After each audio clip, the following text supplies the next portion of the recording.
रुबूबियत। इतनी बात मान लेने से आदमी मुसलमान नहीं होगा, इतनी इसको तो मानना पड़ेगा। मगर इतनी बात मान भी लेंगे और दूसरी बात को नहीं मानेंगे तो मुसलमान नहीं होगा। मुशरिकीन मक्का, मक्का के काफिर, अल्लाह के नबी सल्लल्लाहु अलैहि वसल्लम के दुश्मन, वो सब इन बातों को मानते थे कि जमीन आसमान का पैदा करने वाला, रोजी देने वाला, जिंदगी और मौत देने वाला, ये सब अल्लाह है, अल्लाह के हाथ में है, ये वो मानते थे, ये तौहीद रुबूबियत के कायल थे। मगर वो मुसलमान नहीं बन सके।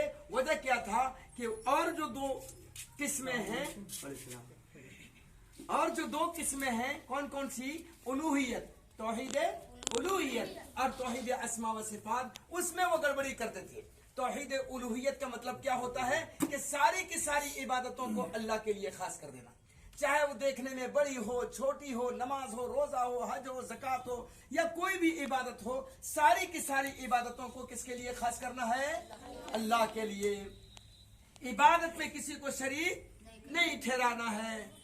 दुआ भी इबादत है तो अल्लाह ही से दुआ मांगनी है।